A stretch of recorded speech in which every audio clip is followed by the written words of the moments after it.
एक धनी साहूकार था। उसके पास बहुत दौलत थी। उसने इतनी दौलत हासिल कर ली थी कि अगर अगले 7 पीढ़ियां बैठ कर खा ले तो भी ख़त्म नहीं होंगी। हालांकि यह अमीर आदमी तभी भी खुश नहीं था। उसके मन में कुछ ऐसा था कि वह रात भर सो नहीं पाता था। इसलिए वह सच्चे सुख से वंचित रह गया। उसने सबसे पूछा कि वो ऐसा क्या कर सकता है जिससे वह इस शर्मिंदगी से छुटकारा पा सके और सुख और शांति से रह सके। किसी ने उससे कहा कि संतों की शरण में जाओ तो संत आपको इससे बचाएंगे। धनी संतों की तलाश में गया। रास्ते में एक साधु महाराज एक पेड़ के नीचे बैठे थे।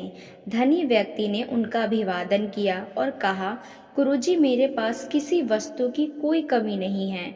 अगली 7 पीढ़ियां बैठकर बिना काम किए आराम से खा पाएगी। फिर भी मैं खुश नहीं हूँ क्योंकि एक व्याकुलता मुझे सोने नहीं देती। साधु महाराज ने कहा, पहले बता कि आपत्ति क्या है, फिर उससे कैसे छुटकारा पाया जाए वह तुझे बताता हूँ।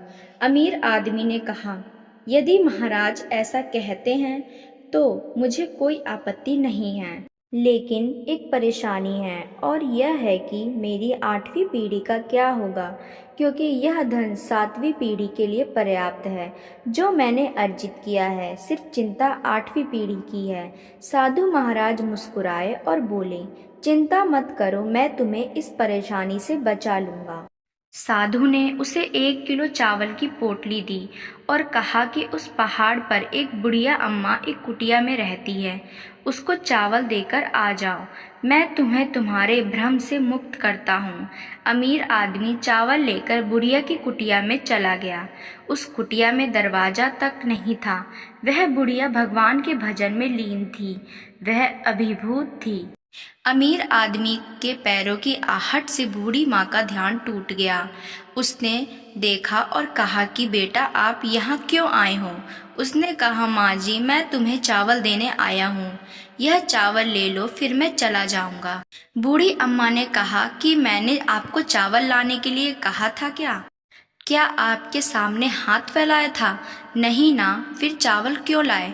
यह पोटली उठाओ और जाओ। फिर अमीर आदमी ने कहा कि मुझे उस पेड़ के नीचे बैठे साधु ने भेजा है, इसीलिए मैं आया हूँ। उसने कहा कि जाकर साधु से कह देना कि मेरी कुटिया में 2 दिन के लिए पर्याप्त चावल है।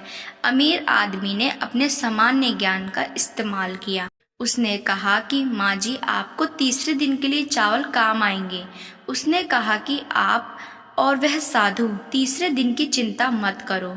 बूढ़ी अम्मा ने कहा, उस साधु से कहना कि मेरे तीसरे दिन के चावल का संबंध उसी से है जिस पर मैं एकांत स्थान में अपना सारा बोझ लेकर जप करने बैठी हूँ। यह सुनकर अमीर आदमी पोटली लेकर वापस आ गया। साधु के सामने पोटली रखकर चला गया। साधु ने उसे पुकारा, अरे ओ सज्जन, तुम समस्या लेकर आए हो ना? मैं तुम्हें इससे बाहर निकालने जा रहा हूँ। अमीर आदमी ने सिर झुकाकर कहा, महाराज, मुझे जवाब मिल गया।